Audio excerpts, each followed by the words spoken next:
y'all doing? I'm Jahlil. I'm the owner of Sharpshooter Visuals LLC, photographer, videography, amongst other things, but that's the main thing that I do. And I'm a lover of life, of all things, especially dogs. I always gotta shout out my dogs, they my babies. That is something I hear you say all the time. The dogs. You're talking about animals, though. Yeah, my animals. I thought you was some DMX I got 4 dogs. Why didn't you mention the self-proclaimed GOAT? What happened to that? Oh, well, I was keeping it humble. I'm among greats right now. No, might as well keep it humble in here. So let's go around the room, man. We can start with my man in the corner. Justin Lamar, comedian, entrepreneur, visionary, philanthropist. I just keep adding to my resume. I just keep doing it every day. Dev Pender, again, someone is happy to be here and just happy to be alive. He always spin positive stuff, man. But Chris Jr., again, just black men, happy to be here with my homie Jahlil and all my other guys here, and ready to get into our topic tonight, man, and just kind of continue to build on our community and positive vibes in here. Yeah, Positive vibes. And yours truly, man, Chris Pender Senior, man, and we're here, and I'm honored to be in here with the young royalty today, man. It's gonna be another great show. We've been building off every week. It gets better and better and better. I see it. I think our guests have been getting better and better and better, man. I'm excited to have you here. Thank you. I'm glad to be here. An entrepreneur, and for our young people, somebody who looks like them. Mm-hmm. And also somebody who's, you said something that the conversation you had with your mom, and I'm gonna start there. When you asked her, you mentioned us about when we were taking photos. Yeah, why you were you asked her why was you paying for your pictures or something like that. Oh, I feel like we need to get more context to that person. Well, that's why I want to Let's get the because he took photos for us. Like we did a photo. Oh, he did the photos. Yeah, he did. I was gonna let him explain. He did a great job. But you just jumped into his mom, and people watching probably like, what are they talking about? Well, no, because I was gonna let him explain how Go he ahead, came talk to about that. how you took our photos. So I definitely did their group photos. It was a wonderful experience, a wonderful family to work with. But the conversation that they're talking about is the conversation where I had a conversation with my mom about photography. And she told me, she was like, you got to understand that people was coming to you for the full experience. And at first I didn't understand that. I'm like, yo, people take pictures on their phone all day. And then as soon as a professional camera come out, they act like they don't know how to pose, they don't know how to stand, they don't like the way they look and all this other stuff. So why, But she told me, like, you gotta understand that if you doing this as a business, you taking it serious, you selling the whole experience. Like, anybody could just push a button, but you want to be the one that set up. You want to be the one that show them how to look, show them when they look good, show them when they don't. You know what I mean? Communicate with your client. So that's what I took from that conversation. Let me reinforce what your mom said, because I just had a photo shoot, right? With this photographer, actually from my high school. Didn't even know that till we linked up. But the reason I shot with her is not only because of her reputation with everybody, but just how she made me feel when I'm in the studio. She made me feel like I'm star 10. So, you know what I'm saying? His smile be beaming like 100 watts. For sure, it's all about the And vibes. it's the person behind the lens. I got a couple photographer friends, you know what I'm saying? And the ones that really stand out, it's more of like who they are behind the camera. Right. You know what I'm saying? I'm sure you can teach somebody mechanics. I don't know. I'm speculating. So now we'll get to that's why I want to start there, then get to our photo shoot. Okay. Because you got there because of what your mom said. All right, So absolutely. get a little chance in this context, man. Everybody's getting hit with the gun. Nah, because what she said to me is key to why you do what you do. Absolutely. Versus somebody just walks around with a camera, just kind of doing a thing. So I think Chris had a question he wanted to ask. So I mean, you just kind of references anybody feels like they can take a picture nowadays, So like, what kind of took you down that path of like, you know what, I'm more so a visual artist. I want to be a photographer. Like, what gave you that start? Where did you get that start at, man? Okay, so I did a lot. I know I'm young, but I did a lot of things coming up. Like, so right before how old are you? photography, Yeah, I was 27. 27. Okay. So right before photography, I was doing music. Now, don't get me wrong, I still write a little bit, but that's like subpar right there. That's a back burner. So, but before that, I was doing music, and we used to just be sitting in the studio all day, and that's cool. It's keeping us off the streets and everything. But I used to be looking around like, yo, we not making no money. Like, we putting all this money into the studio, all this money in the videos, all this money. We not bringing in nothing. So I always been the type that like I sit back and watch stuff like, oh, all right, I see how this business work. I see what the catch is over here. Oh, all right, I see how like I don't even go to the bar. I don't even go to the bar because I'll buy a $10 bottle before I buy a $20 drink. That's just how my mind works. That's smart. That's smart.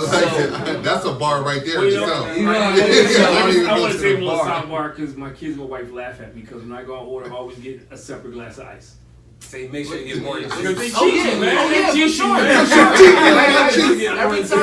ice. They man. teach you, man. I'm The telling you. cup be this big, Yeah, the ice yeah. pop One up. cup of, So see, we obviously that's that kinship right there. Man. You always think about the next dollar. Right. Sure, Right. absolutely. So with that being said, you know, we just was sitting in there, and I'm just like, yo, how can I add to this table? You know what I mean? I know I'm a skilled artist. That comes without saying. I write too easy, but I'm like, what skills do I have that I could bring to this table and not only help us not spend money on that, but now I could charge other people and bring money into the into the income. I like where this is going. So I was always the guys. If you look in a lot of pictures, I'm in none of them. From back in the day, high school, I'm in none of them because I'm the one taking them. I always take them. Yo, let me take this. Oh, this is a nice scene. I pull out my phone. Hey, let me take this. Like, right? Let me take this picture. Like, and I'm always taking them. So I'm like, you know what? Let me take this serious. I had a photographer friend that used to be around us. He was the one that was doing the music videos, and he was showing love and all that. You know what I mean? But again, I'm like, if I could do this myself, you know. So he like, he upgraded his camera. He was like, yo, let me know if you want to buy my old camera. So I'm like, yeah, I want to buy your old camera. Like, how much? So he told me the price or whatever. So all the money that I had on me, I was $50 short. I had the money on me, but I was $50 short. My homie that was sitting right next to me, my right hand man. Shout out to Scotty, man. Scotty, Andre Scott. That's my homie. Yeah, that's my right hand man. He said, listen, I'll put up the $50 with you because I know that I'm gonna be using this probably more than you. Yeah. So I'm like, you know what? Bet. We slid to the ATM. We came back with the money, exchanged it, and it was a wrap from there. I mean, I think I had that camera in my hand the whole day that day. You know what I mean? And it just took off from there. I fell in love with it. Just kind of a similarity to our last guest and TJ, just the homie that's willing to just put up the bread, you know what I mean, to help somebody else succeed and get to, you know what I mean, what it is that you want to accomplish and do, man. That's why it's always important to just have a solid network and group of people around you, man, that are willing to invest in you. It ain't always got to be monetary. You know what I mean? It's been fortunate where that's what it's been, but, you know, it's good to hear that you got that type of support. I feel like, you know, he saw the passion and the vision. You know, he was able to get behind that with you, you know what I mean? For sure. It's like y'all was talking about in one of the previous sessions where that investing in your people, like y'all said, you have to invest because you're going to see that return. You know what I mean? If you're doing it in the right people, you're going to see that return, so. Yeah, well, you know, and that's why it's key. The theme here is and we don't plan it like this, but the theme has been that the people on this show that they talked about, one of the key points to their success was who they were around. You know, they had some people that weren't too good they learned from, but they all had that person who when it was time to stepped up and said, look, hey, I'm going to take a chance. That's pretty cool because everybody don't have that. Right, for So sure. let's talk about the visions. How did you take it from, you know, just something you like to do to business? Yeah, so now I can turn into a business thing because many people don't know how to take their passion and make money off of it. So it was always a business thing. It was always a business thing. You know what I mean? It was a passion, but it was always once the digital camera touched my hands, and I'm like, oh, all right, we don't have to pay him for this one. It was always a business thing. So my thing was just getting better. Just getting better, practicing. I'm asking everybody. I'm hitting people up. I'm writing people on Instagram. Yo, can we shoot? People hitting me back. No, I don't like your pictures. I don't like the way you edit. Saying all types of crazy stuff. But it was like, I didn't let that get to me because I was new. I know where I'm going. You know what I mean? Like where I'm at right now don't really mean nothing. I know where I'm going. You feel what I'm saying? Yeah. So with that being said, I just practiced like that first year. That was probably the most I ever shot. Period. Because I had the camera in my hand every day, shooting everything. Like I sit this up right here, and I'm, you know what I mean? Like just sitting there, like. Because I was saying, like that. Like we seen you do that, take pictures of random stuff. Yeah, like, and that's what happened. And I saw that it started. You know, this income is coming. Oh, they making. Oh, he do that. He got paid that much. Oh, all right. I mean, yeah. That's just what it was. Like I said, I sit back and I observe and I apply it when it's time to apply. My thing is be ready. So like my thing is stay ready so you don't ever gotta get ready. You know what I mean? And that's especially when it comes to the skills in your business, whatever it is, you know. So I feel like we hear a lot of passion, man. Like just kind of want to take it back to your upbringing. Like where do you get that from? Like what type of people did you grow up around? Like your mom, dad. Give us some background, bro. Okay, so. My mom, Tanzania, shout out to my moms. That's my backbone, man. That's my backbone. I'm the oldest of 6 on her side. So when I tell you that, like, it was me and her.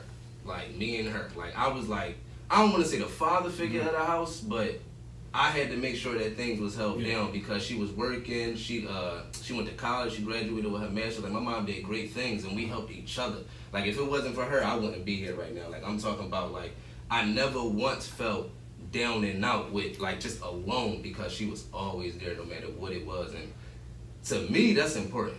That's important. Just like you said, to always have somebody in your corner, because not only did it allow me to not hit a certain rock bottom that I seen a lot of my peers hit, it allowed me to not want to disappoint her. You know what I mean? Like I also didn't do a lot of things because I'm like, oh, my mom, like if I get caught in that, my mom ain't gonna like this. Like this ain't gonna look good on my mom. Like you know what I mean? So she was like, she's a big factor of a lot of the things that I do. You know, my dad was around too. Shout out my dad Jamal. He was around, but it's like my mom was that, you know, like that irreplaceable, like you know. So my grandmother is very artsy, very artsy. Arts and crafts, like she built her bed. She got a circle bed. She got a round bed. That's not something you hear. Listen, she got a round bed. I mean, a circle one too. It's really circle. It's not like an oval. It's really circle. Like she built the foundation to it.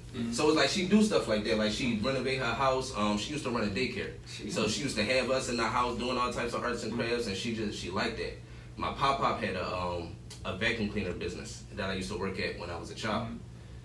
And just a quick story about that. I remember me and my uncle was working in there, and one of my uncle clients came in, and he came in with a broken belt for the brush on the vacuum cleaner, like a 2-minute fix or whatever.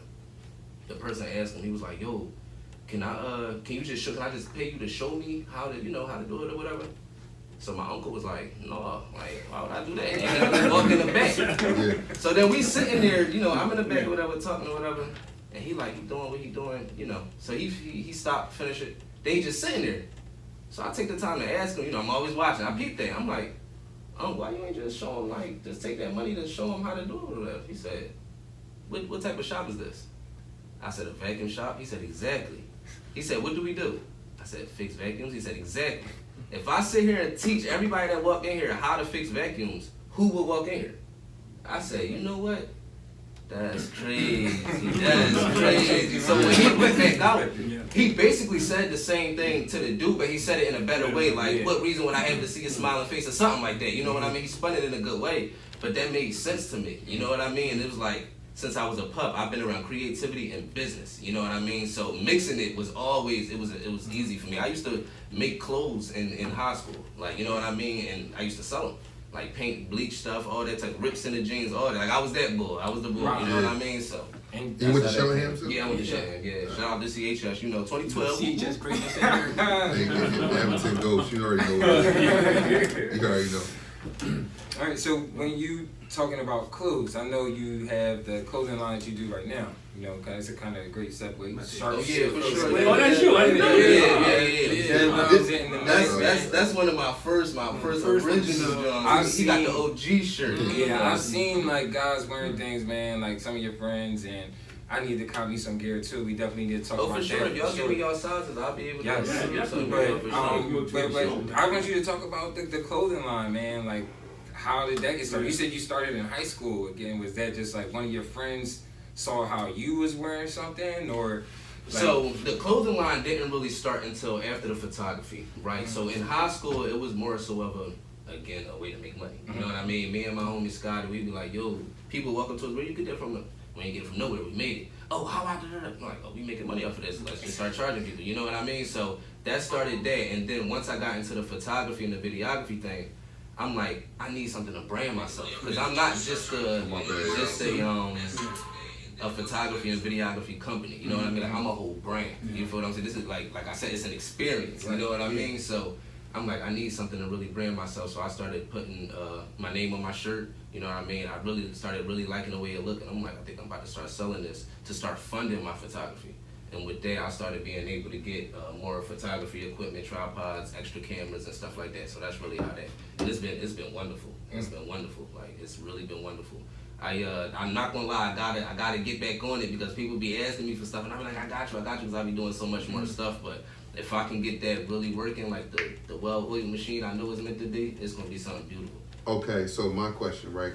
Somebody that's not from your same background, because it seemed like you very much a product of your environment. Like you said, you had the creative side and you had the business side. So you doing what you're supposed to be doing right now. You all in your lane. For somebody who didn't come from that wants to do that, what would you tell them? As far as chase their dreams and being an entrepreneur, as far as being a photographer. Like, no, I'm talking about, so yes, taking whatever they're passionate about, their skill, and really like, because I've a lot of things that you're doing, I'm trying to do. Okay. Right. So photography, like I brought my camera today. I'm ready. You know what I'm saying?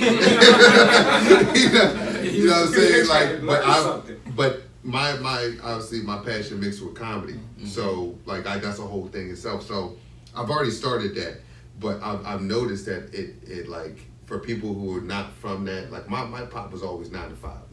That's what it is. That's how you make money. That's how you retire. That's how you get it, right? And nothing wrong with that. Right. He about to reach his goal. He about to retire, right? But that's not what I want to do. So for different projects, for whether it be like clothing, because I want to wear my own stuff too. I'm the type of dude to stay at the bar. I'm mad at the high price drinks. Right. Like, how would you tell somebody, you know, if it's just a small idea, how would you tell them what would you tell them about starting it? Well, first things first, write it down.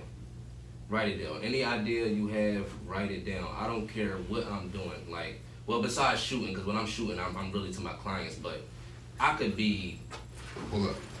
let me knock on wood, I could be driving down the street, and if a good thought or a good idea come to my mind, I'm writing it down because I don't want to lose it. My mind is like, it's so and that's even like just putting it in your phone. yeah, like that's what I mean. Like writing my notes, I make them to put it in the notes, blah, blah, blah. Whatever it is, I write it down. That's the first step.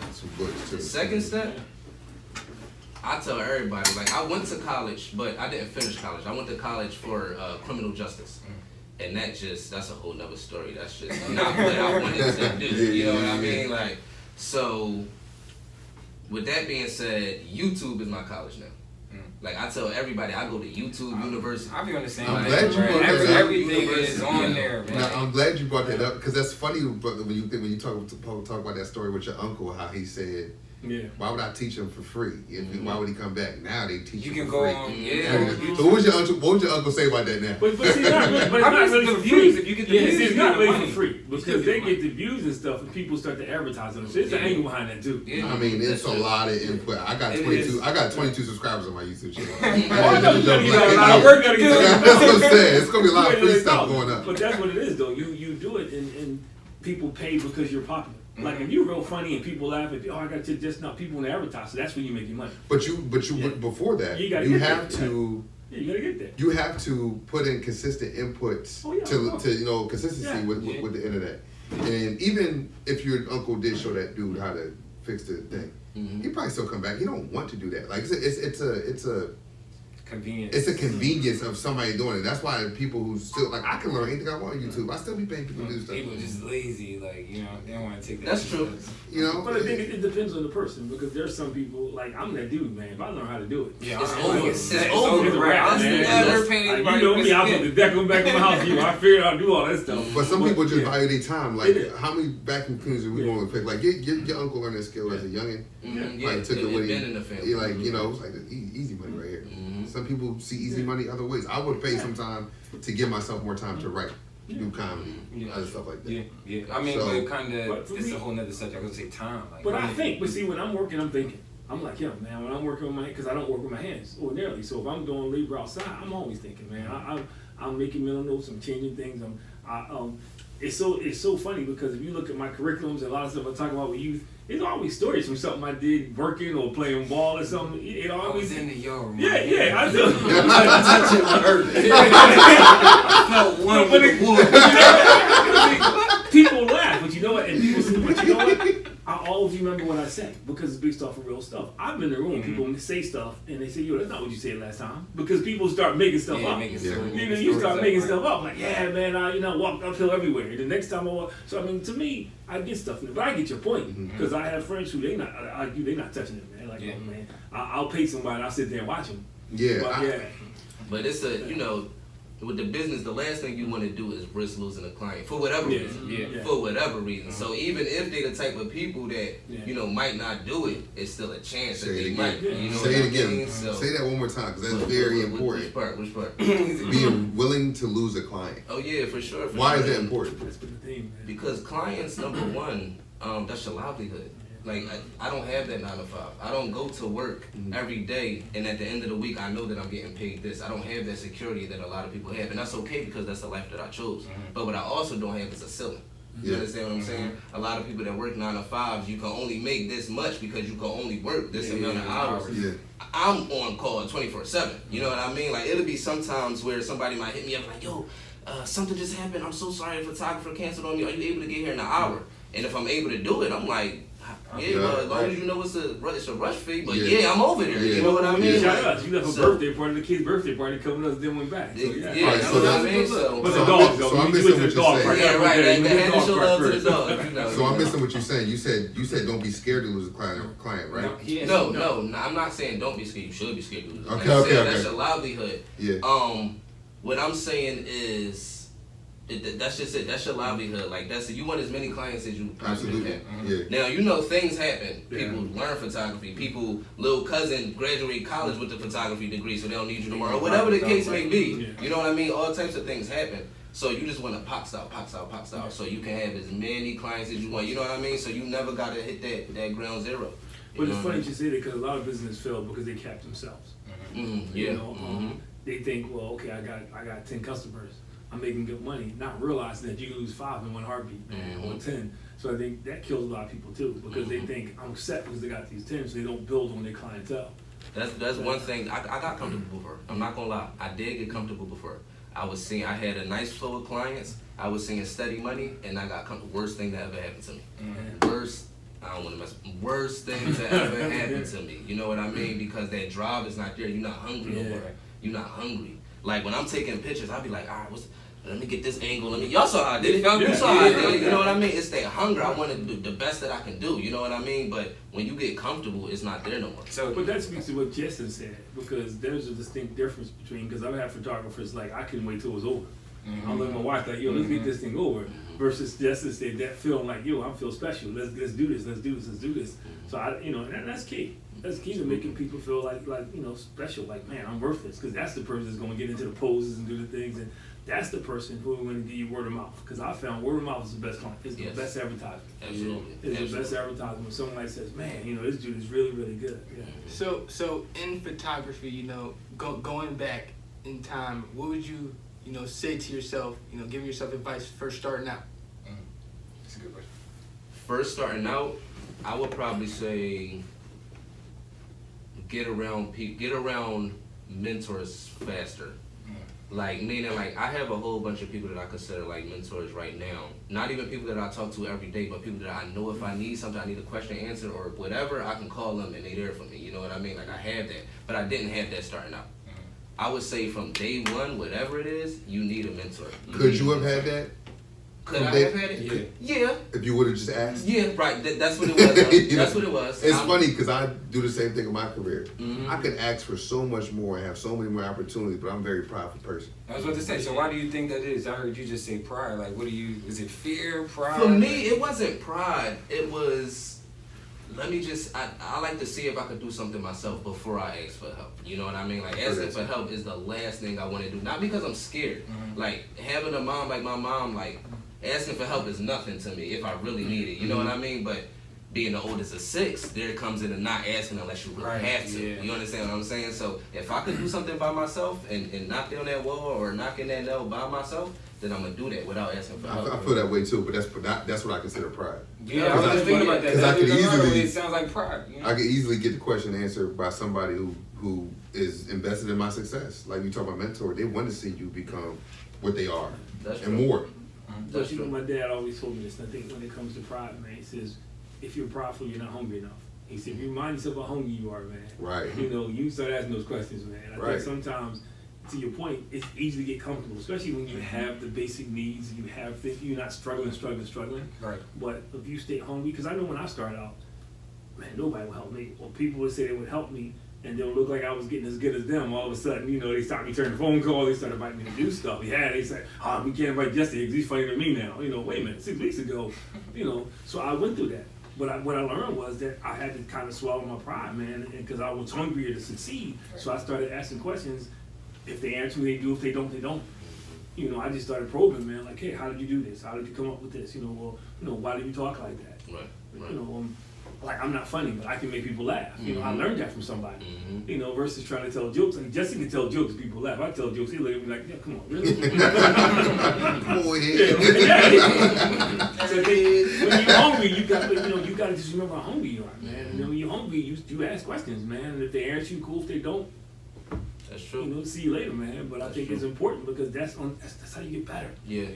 No, I definitely ask questions now. I ask questions now, but I ask them way sooner than before. Like before, I used to try to process and see if I could figure it out myself. Now, I know that time is one of the most valuable things that we have. Forget money, forget jewelry, forget everything else. Time is, to me, one of the most valuable things that we have. So I try to save time as much as I can. Why don't we get off script here for a minute? Because Justin's asked that question almost every week, and he talks about that a lot. Why don't we about asking? About how come we don't ask? How come we're pride? You know, that's something that you talk about every week. You know, and why is that though? I mean, because that's a good point. You know, a lot of us are just we'll struggle with mediocrity. We want to be great instead of just asking that question how to get there, and we go through so much crap on our own. I'm proud of myself. I just asked a bigger comedian than me to open up for him in Maryland this week, and we'll see if he say yes or no. But I don't really care if he say yes or no. Like I did what I was supposed to do, because like a young you, I already know where I'm going. So whether he know now or know later, he gonna find out.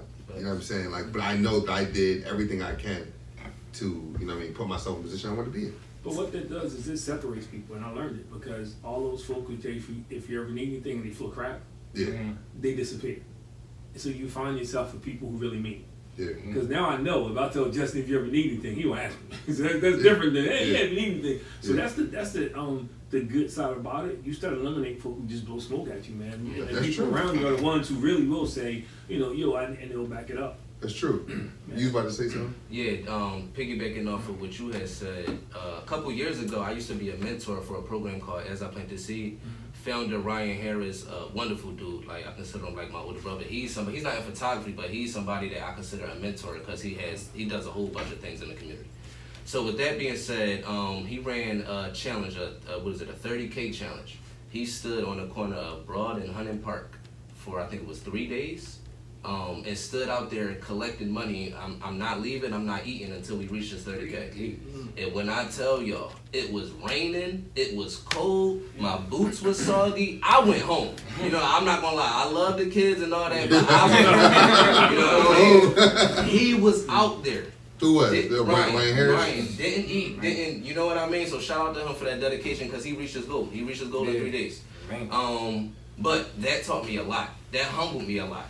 Having to walk up to different cars and like I felt homeless. Like, you know what I mean? Like now you understand how the homeless people feel when they have to really go up there and ask for those specific things. Like that's how I felt. Like, hey, do you mind people giving me the middle finger, pulling off? People won't even roll their window down. You know what I mean? People giving us change but throwing it at us, won't even put it in the bucket. You know what I mean? But so that taught me that you have to get through 1,000 no's before you can reach that one yes. You know what I mean? That's what that taught me, because it would be no. And then it'd be, oh yes, here's a 10. You know what I mean? Like it'd be stuff like that. So, and it taught me that a lot of the people that you think is gonna be there to support you, they not the ones. It's a whole world. It's billions of people out here in this world, and this internet just brought us all closer together. They're even easier to reach. You know what I mean?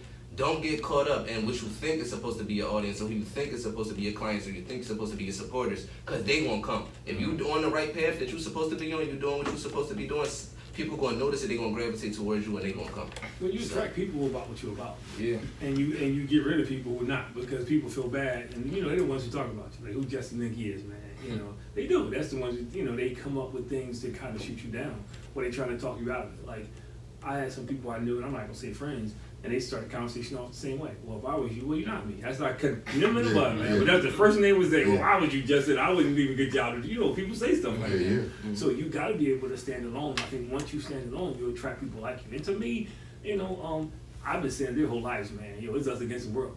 That's all I need. I don't need anybody. I got my family, man, I'm good. Mm-hmm. And you say the same thing about making your kids. I think you gotta have that mentality, and if something gets added to it, it's fine. Mm-hmm. But if it doesn't, because people will tear you away from your dream in a heartbeat, man. They'll distract you, because all that energy you spend trying to talk somebody into something, that's time you can be putting it into what you're supposed to be doing, honing your craft, man. I don't have time to be sitting for 40 minutes a day trying to show Justin his dream. Like, you got to get out and do your thing. Right. That was something that I struggled with my family, because out of college, I was doing the music thing. Wasn't making too much money. So when I picked up this camera, I think they kind of thought that I was still in that same mindset. Mm-hmm. Like, oh, he's just playing. He's not doing any, you know what I mean?